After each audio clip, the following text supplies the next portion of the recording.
Kasalanan ko ba, Father, kung ang pagmamahal ko para sa Kanya ay naubos na? Kahit gusto kong ibalik, wala na. Tandaan po natin, hindi basta-basta nawawala o nauubos ang pagmamahal ng isang tao. Pero pwedeng unti-unting mawala, maubos ito.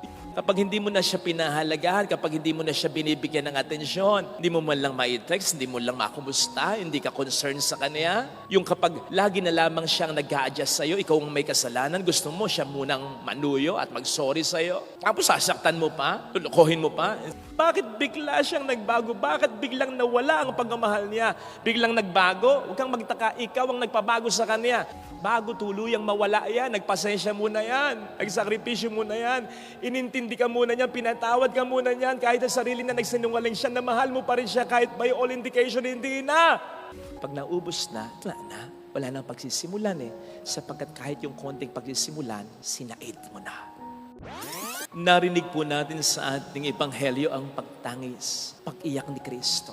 Bagay or something na hindi natin dapat ipagtaka sapagkat tulad mo at tulad ko, nasaktan din siya, nalungkot din siya, kaya umiyak din siya. Totoong naging tao siya. In fact, mas naging totoong tao pa nga siya kaya sa atin sapagkat nagkasala tayo. Hindi naman kasi bahagi ng ating katauhan at ng paglikha ng Diyos sa atin ng kasalanan. Nilikha tayo ng Diyos, remember, ayon sa kanyang wangis at larawan. Pumasok lang kasalanan ng magkasala ang unang tao ng ating mga magulang. Kaya hindi talaga katuwiran yung tao lang ako, mahina, makasalanan. Sapagkat kung tututuhanin lamang natin ang ating pagpapakatao tulad ni Kristo at sa tulong ni Kristo, magiging malakas tayo kontra sa kasalanan. Anyway, kaya ko lang naman sinabi yan ay upang hindi natin ipagtaka kung bakit umiyak siya. At upang matuon agad ang ating pansin sa dahilan ng pagtangis at pag-iyak niya. And that is dahil nagmamahal siya. Isn't it that we only cry over something or someone dear to us? Hindi naman normal na basta tayo umiyak, basta tumulong ang ating luha nang hindi natin sinasadya para sa isang tao o bagay na hindi mahalaga sa ating buhay. Naalala ko tuloy yung isang kakilala ko na nag-abroad, iniwan ng kanyang mahal na aso. Yun nga lamang, habang nasa abroad, wala siyang inaalala, kundi pa rin ang kanyang aso. Kung ang aso ba niya ay nababantayan. Tingnan mo nga naman, di ba dati tayo bumibili ng aso o humihingi ng aso para may magbantay sa ating bahay. Ngayon, pati na aso, kinakailangang bantayan. So, lagi niyang naiisip kung naalagaan ba, nababantayan ba ang kanyang mahal na aso. Hanggang sa kaiisip niya, natulog siya isang gabi at naginip. Namatay daw ang kanyang mahal na aso. So, alanganing oras, madaling araw, tumawag siya sa tagapagbantay ng kanyang bahay, ng kanyang aso. At kinamusta, hindi ang bahay, kundi ang aso. At nang matiyak niyang buhay, na naginip lang pala siya, doon lamang siya nahimasmasan. Then, she realized, umiyak siya. Basang-basa ng luha ang mukha niya, ang unan niya. O diba? Kasi ang aso ay mahal niya. At least 2 instances na ipahayag ng mga ebanghelista na si Kristo ay umiyak o tumangis. Yung isang instance, dahil sa pagkamatay ni Lazaro. Yung pangalawang instance, yung narinig natin sa ebanghelyo.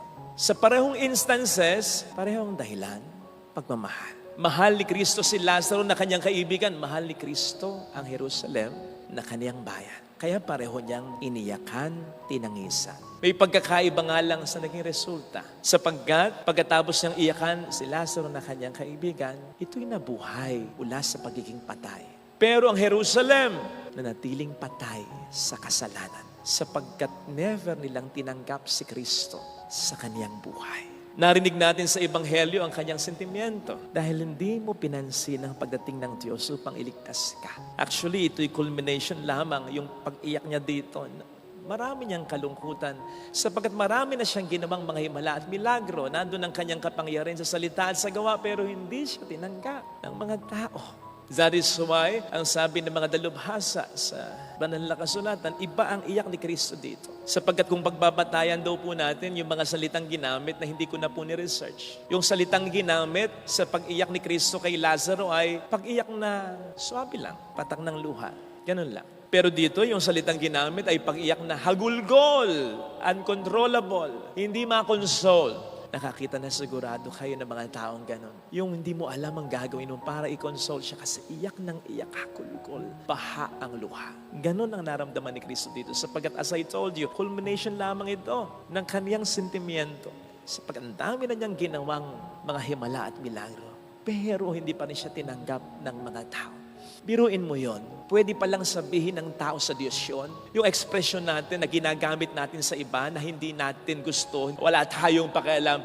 Kahit na humagulgol ka dyan, kahit na maglipasay ka dyan, wala kang pakialam. Pwede palang sabihin ng tao sa Diyos yun. Pero huwag tayong magkakamali ha. Sapagkat kung sasabihin natin yon sa Panginoon, tulad ng mga Hudyo noon, tayo ang magsisisi. Tayo ang iiyak sa huli. Tayo ang talo at hindi ang Panginoon. Parang yung mister ng isang ginang na nangumpisal sa akin, ang sabi ni Mrs. patungkol sa kanyang mister, naggawa naman daw niyang patawarin. Sa ginawa sa kanya, napaka-irresponsable, niloko siya kung ilang beses pa, hanggang sa ito mismo ang siyang makipaghiwalay pa sa kanya. Biruin niyo yon. Yes, you heard me right. Yung mister niya ang nagloko, yung mister niya ang irresponsable, pero yung mister pa niya ang nakipaghiwalay sa kanya. Kapal lang pace, di ba? Pero sabi na, nangumpisal siya, nagawa ko namang patawarin, Father, ang hindi ko lang magawa, bumabalik. Hindi ko magawang tanggapin kasi hindi ko magawang muling mahalin. Yun yung kinukumpisal niya. Dagdag pa niya, Father, hindi naman bigla na lang nawala ang pagmamahal ko sa kanya. Kaya lang ako'y inunti-unti niya. Alam niya na kinukumusta ko pa rin siya sa pamamagitan ng mga anak namin, ng mga kakilala namin, kahit nasa piling na siya ng iba. Hindi ba yun ay pagmamahal pa rin sa kanya kahit meron na siyang iba? Umiiyak yung misis habang nangumpisal. Pero Father, kahit na yun ay hindi niya binigyan ng alaga. Kasalanan ko ba, Father, kung ang pagmamahal ko para sa kanya ay naubos na? Kahit gusto kong ibalik, wala na. Sa tingin ninyo, sino ngayon ang umiyak sa kanilang dalawa? Tama kayo, si Mister. Pero parang ang lahat ay huli na. Tandaan po natin, hindi basta-basta nawawala o nauubos ang pagmamahal ng isang tao.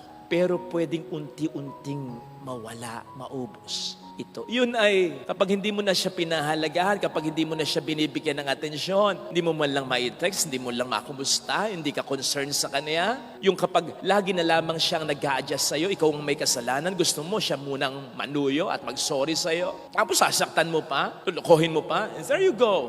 Ubus nga talaga. Tandaan po natin ng unang definition sa 1 Corinthians 13 ng love is patience. Pasensya. O hindi ba parang may dialogue na ganon? Pera natin di basta-basta mauubos, pero ang pasensya ko, kunti lang. Kapag inubos mo ang pasensya, there you go. Ubusin mo na rin ang pagmamahal niya. Hanggang sa magtataka ka na lang, hindi ka na niya pinapansin, makita ka niya o hindi, okay lang sa kanya. Wala na yung affection niya, wala na yung concern niya, hindi ka niya tinatanong. Magsalita ka man, parang wala na sa kanya. Sabihin mo man kung nasaan ka, kung sino mga kasama mo, wala na siyang pakialam sa'yo. Ikaw na ngayon ang magtataka, bakit bigla siyang nagbago? Bakit biglang nawala ang pagmamahal niya? Biglang nagbago? Huwag kang magtaka, ikaw ang nagpabago sa kanya. Biglang nawala ang pagmamahal niya? Huwag kang magtaka, ikaw ang naging dahilan upang mawala ang pagmamahal niya. Pero correction! Hindi biglang nagbago. Hindi biglang nawala ang pagmamahal. Inunti-unti mo. Sapagkat bago tuluyang mawala yan, nagpasensya muna yan, nagsakripisyo muna yan, inintindi ka muna niyan, pinatawad ka muna niyan, kahit sa sarili na nagsinungaling siya, na mahal mo pa rin siya, kahit by all indication, hindi na. In-stretch niya ang pasensya niya hanggang sa kahit anong gawin niya, walang halaga sa'yo. Magtataka ka na nawala, nagbago. Inunti-unti mo. Magtataka ka kung sa huli wala ka nang aasahan. Kahit siya mismo, pilitin man niya ang sarili niyang mahalin ka, wala na. Kasi wala na siyang pagsisimulan. Inubos mo ng tuluyan. Kahit konti na lang. Hindi ka nagtira, kahit konti lang. Hindi ko alam kung familiar kayo dun sa poso, sa mga baryo dati. Naabutan ko pa ito yung pinagagana ng mano-mano pag walang lumalabas na tubig. Basta wag kang mawawala ng tubig kahit lahating tabong tubig lang. Di ba? Doon mo ibubuhos yun doon sa itaas ng poso. Bobombahan mo ng mano-mano. Sabay bomba. Lo and behold, ay tubig ka na. At yan ay dahil sa meron kang kahit kalahating tabong tubig na itinira. Kung wala ka rin makukuha. Ganon din ang pagmamahal. Pag naubos na, wala nang pagsisimulan sapagkat kahit yung konting pagsisimulan, sinait mo na. Of course, hindi naman nauubos ang pagmamahal ng Diyos sa atin. Pero ang lahat ay may hangganan. Hindi ko sigurado kung muling naiyak si Kristo nang mangyayari ang destruction of the whole Jerusalem. Pero sigurado hindi siya naging masaya. Nevertheless, anong magagawa niya? Sila ang sumayang ng pagmamahal, visitation, pagpaparamdam, ang pagdalo ng Diyos sa kanila. Yan lesson. Huwag sana